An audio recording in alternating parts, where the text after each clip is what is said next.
Well, ladies and gentlemen, I want to welcome you to today. This is a briefing as a follow-up to what has gone on in Anambra over the last 24 hours or more. I think from the morning of yesterday, we made good our promise to the Anambra to have a clean, green, and livable society. A society where there is rule of law, where there is law and order, and where the planned cities, the few planned cities that we have, that we must respect the plans as they are, where impunity has no place. We began the process of desilting or demolition of illegal structures that are causing tremendous harm and damage to our society. Onitsha, which is the largest city in the southeast, and I would say one of the largest in Africa, as a matter of fact, that used to be home to everyone, has been bastardized, the master plan bastardized by people who just deliberately, with impunity, just build everywhere and with no consequence. We must have a society where there is consequence. And let me say this. Yesterday, we made good our promise to begin the process of demolishing several of these illegal structures in Onitsha particularly. And particularly to be able to open again the waterway that goes into the River Niger. Over the years, people have, with impunity, built houses, all manner of houses, including churches, along the waterway. And the consequence has been that the drainages are blocked. Water, these floods, during the rainy season in particular, no longer get into River Niger. And then the streets and the roads are flooded, killing people every year. Killing people every year. People die. Properties are destroyed.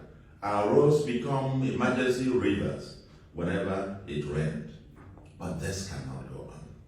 We began the process of reclaiming back our state, taking back our city, rebuilding Onitsha.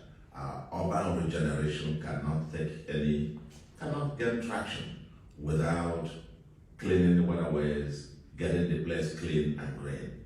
And we began that process yesterday. But it began with wide stakeholder consultations.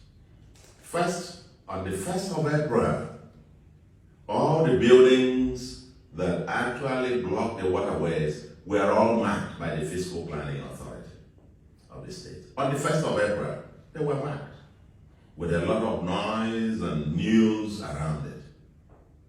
Those affected knew. On the 20th of April, I sent my deputy governor to go and hold literally like a town hall meeting with all the landlords affected. Those who didn't come sent representatives. On the 20th of April, on the 5th of May, I went myself to Onitsha and had a town hall meeting with Onitsha landlords. It was a full day thing. But in between there were like 10 days of public announcements by the Anambra Broadcasting Service to the people to know, for the public to know. Even the deaf in Anambra knew that these properties along the Sakamori and many other illegal structures have been marked for demolition. We pleaded with the owners to please remove these things by themselves. And 3 good months. They were supposed to be given 2 weeks. 3 good months. April, May, June passed. We gave sufficient time, sufficient notices, sufficient everything. But of course, in a world where people are used to impunity, people thought it's business as usual. The government would just make noise and go away. It will never happen. Of course, I want to assure the Anambra, we're determined to restore law and order to Anambra.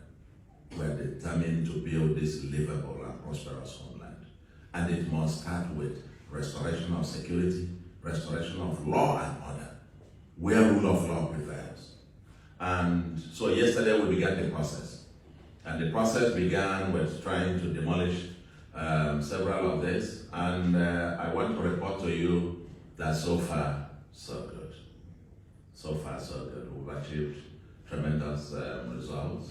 And the people have cooperated largely, except one incident that happened when to one prophet, Odumeje, whose church was, I think a chunk of the church happened to lie on the same waterway, marked. And he himself spoke severally to the deputy governor about the fact that the place was marked. So he knew about demolition and so on. And so yesterday when they now came to make effect of the thing, I understand that, he drove into the place in, this is the account I was given by the agencies, security agencies, is that he drove into the place in a very menacing manner and almost rammed into the security officers themselves and came out and went to accost the guy who was driving the machine, the equipment, with intent to stopping him from going on. And of course, the security agencies had to, intervene to maintain law and order.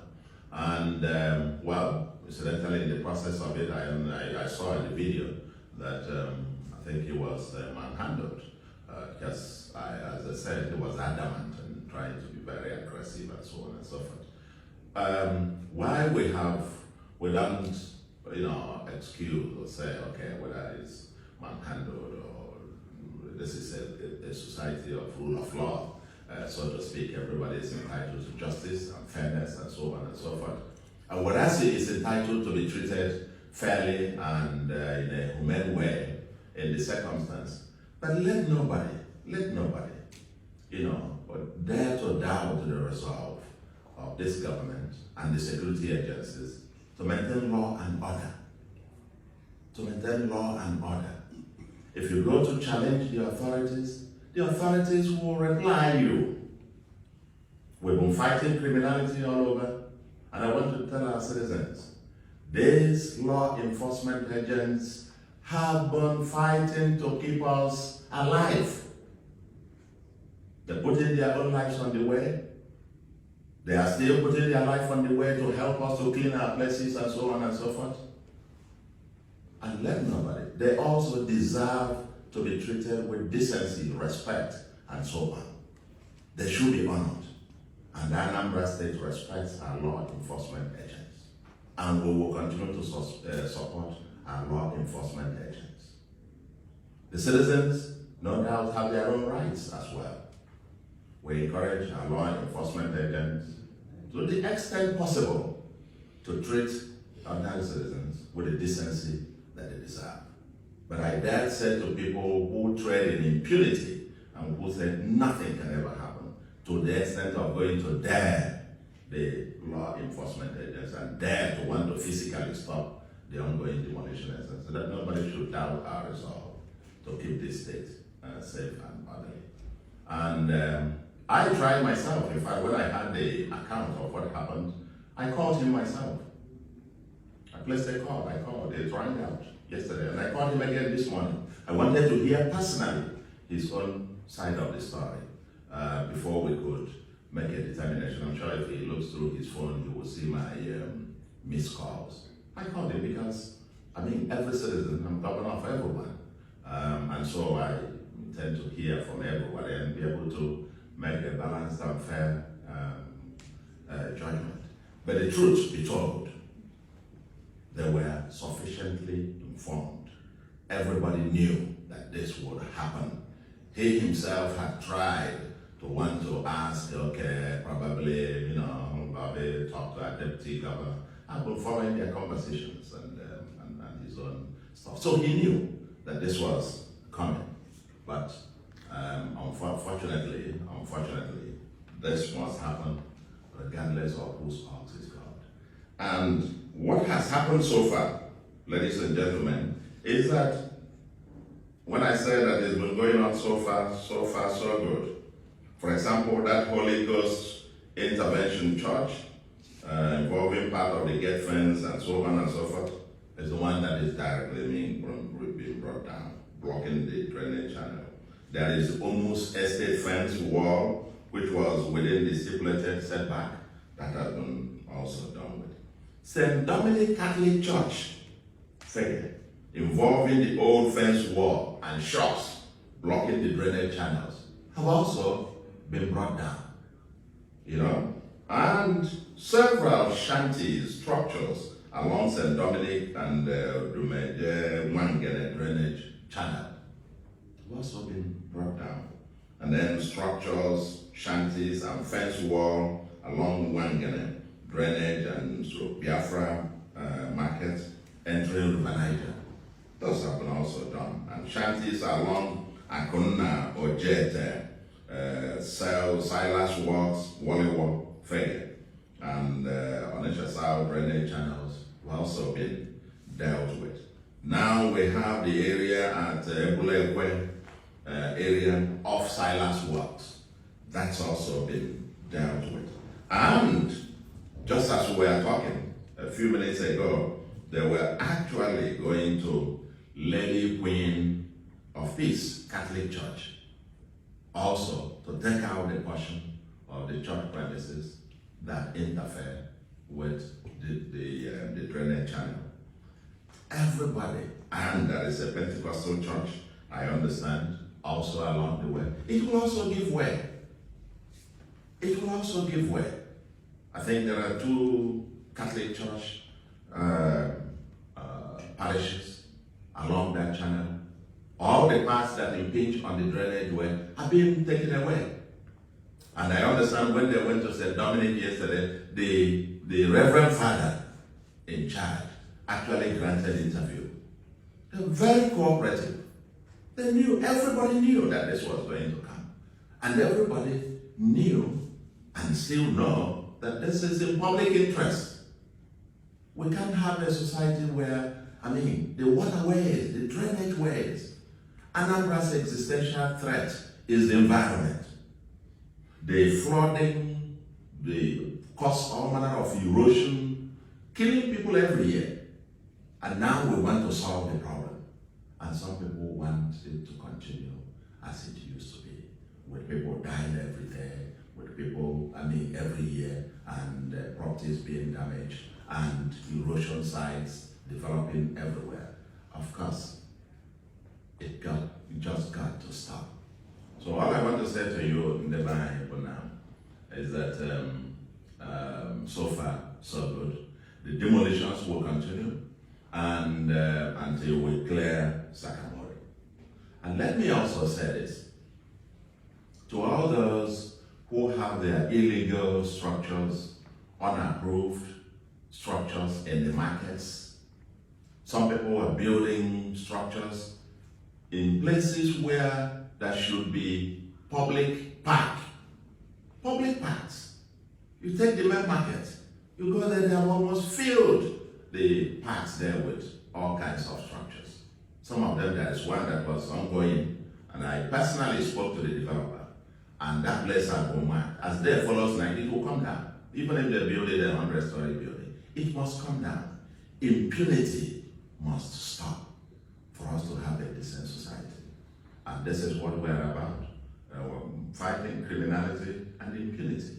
That's the foundation of society. And without it, nothing else will happen. And with God on our side. It's a thing I was living for the last until we finish. Let me tell you, that must be part of the challenge of our society is that people are not used to having consequences for action.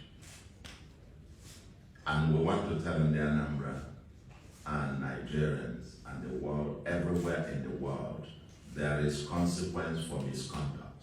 There is consequence for misdemeanor.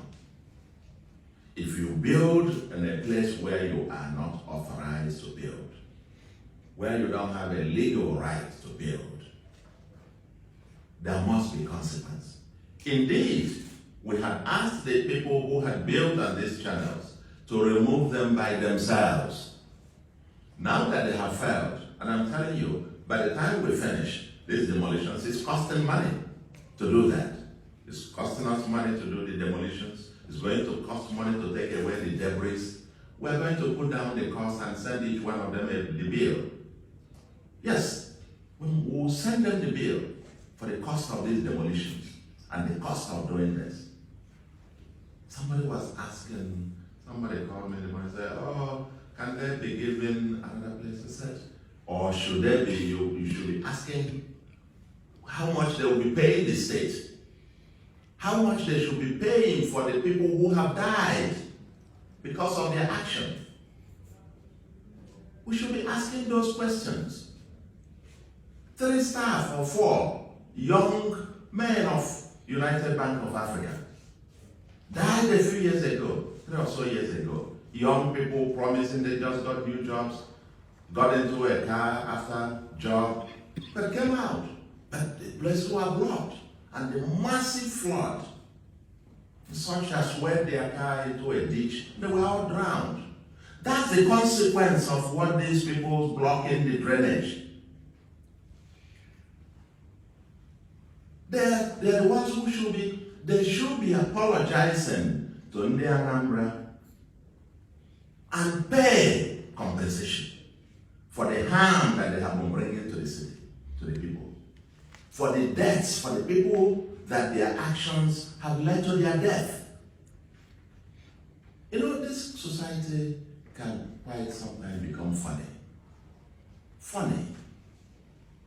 You do this, you tell me, oh, you built it. I'm sure God, in His infinite wisdom, would have been very, very offended by that.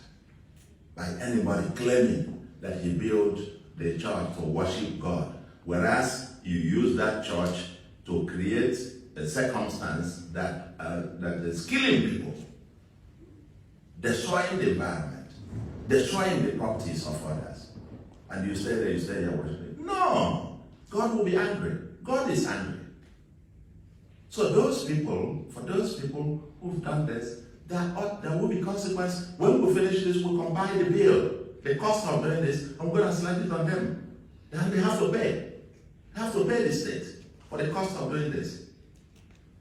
That's what we must begin to do. If you have any illegal structure anywhere, we are coming. You haven't gotten your approvals, legal approvals, set, and anywhere. Again, we are coming even for the people who gave, if you've given wrong approvals.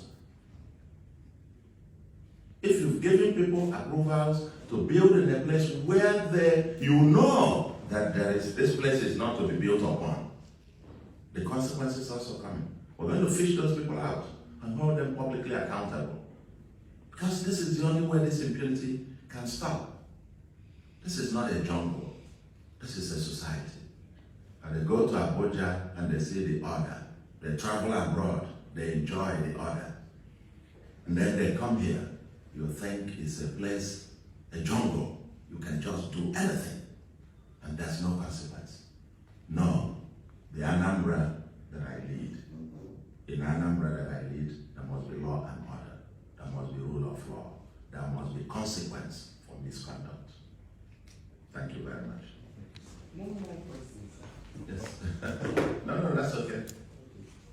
The Anambra we used to know, you know how to lobby. You know how to come in the night, maybe to tell the government, please consider. Is there going to be a separate crowd in this particular project? Is there anything that will make you to subpedal and say, let me consider?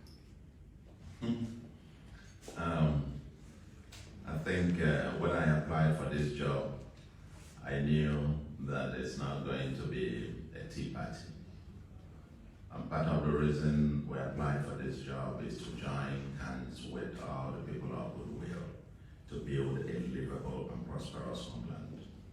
And in doing that, you're not going to be able to make an omelette without breaking some eggs. There will be consequences. Part of the changes that will come, very dangerous.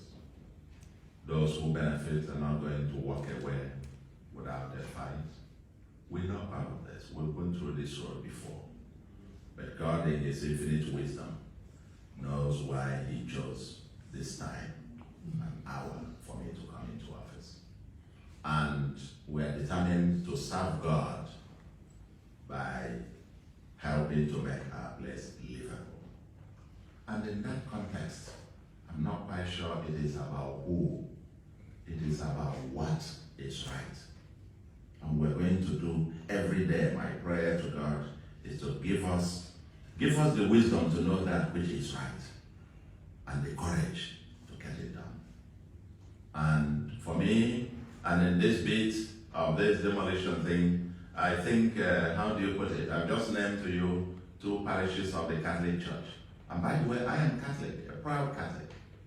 But 2 parishes of the Catholic Church are being touched in this demolition process. And they are cooperating. They are cooperating. The leadership has shown leadership. The leadership of the Catholic Church has shown leadership. That is what leadership is about. Even when you have, oh, sorry, I think that was a mistake. Please, take it out. Yes, that's what decency is about. That's what leadership is about. But when people are wrong, they are wrong. And they look you in the eye and they're doing like gra-gra. Should be in prison.